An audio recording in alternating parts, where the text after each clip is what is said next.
meets them. The UN Security Council remains deadlocked by political divisions.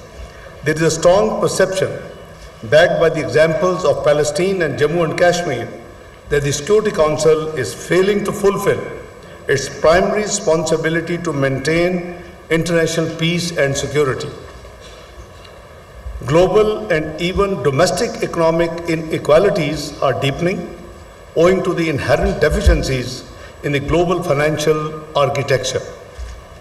Ladies and gentlemen, debt distress has overtaken more than 100 countries, negatively impacting the achievement of these sustainable development goals, which the UN has been eyeing for years now.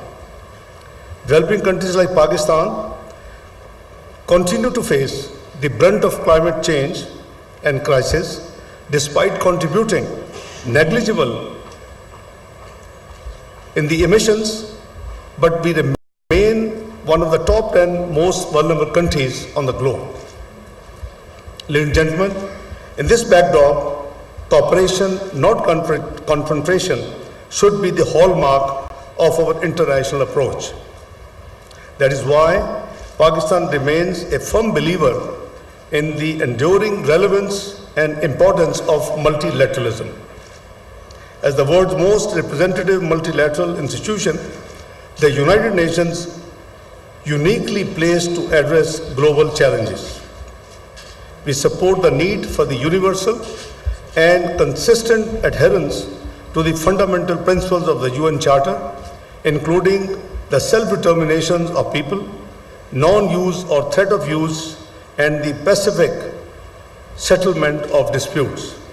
After years, the unanimous adoption of Resolution 2788 during Pakistan's presidency of the UN Security Council, which I chaired in July earlier this year, demonstrates Pakistan's commitment to multilateralism and the peaceful settlement of disputes, respect for the UN Charter, and effective implementation of Security Council resolutions. Excellencies, ladies and gentlemen, we must strengthen multilateral institutions, especially the UN, while adapting them to address contemporary and future challenges. During Pakistan's presidency, we also held a debate as to strengthening of the bond between UN and OIC, which is the second largest multilateral fora on the globe. It is hard to imagine a world without such institutions.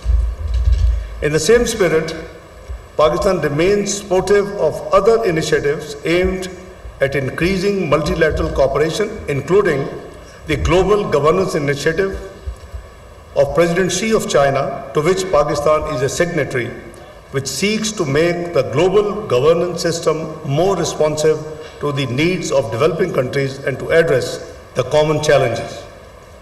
Excellencies, ladies and gentlemen, to strengthen multilateralism, all states, small or large, must accept and respect the principles of UN Charter and international law. To break the vicious cycle of poverty and rising global inequality, we must confront head-on the imbalances in international economic relations. Neither the SDGs nor climate goals can be achieved without international cooperation and strict implementation mechanism.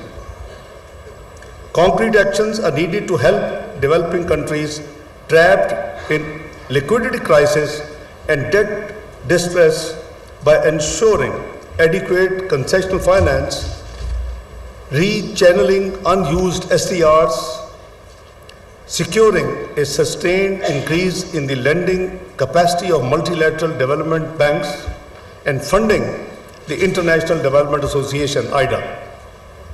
The international financial architecture must be reformed to promote development and global financial equity.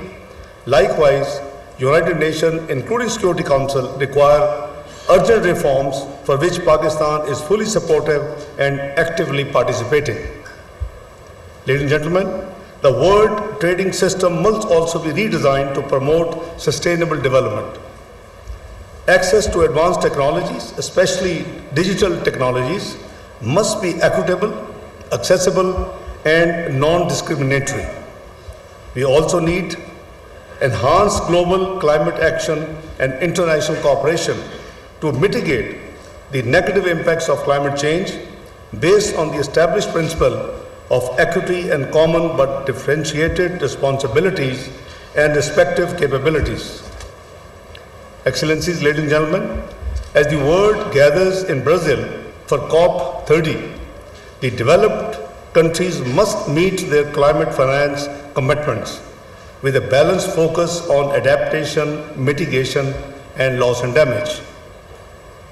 I am happy to note that the 6th Margiela Dialogue will focus on many of these issues, including the need for greater regional connectivity.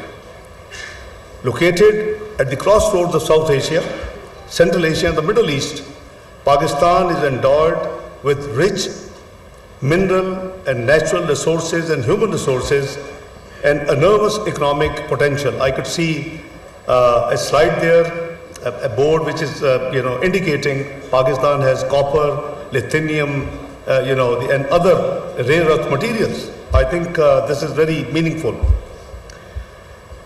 We are determined to enhance regional connectivity and increase bilateral and multilateral development partners for socio-economic uplift.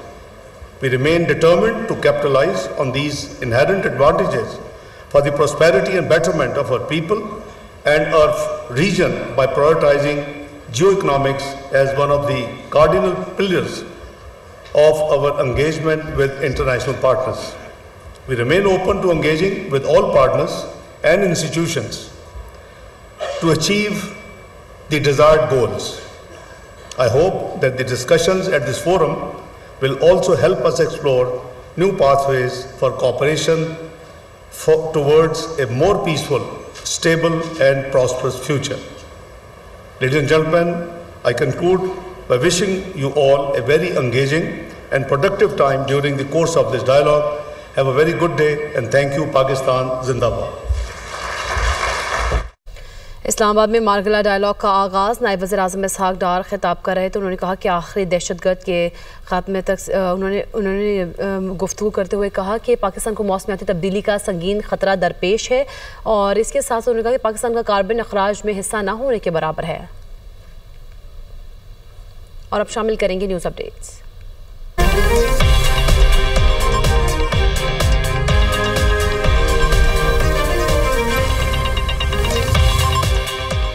CCPO Lahore की ज़ेर-ए-सदारत Iqbal town और सदर divisions की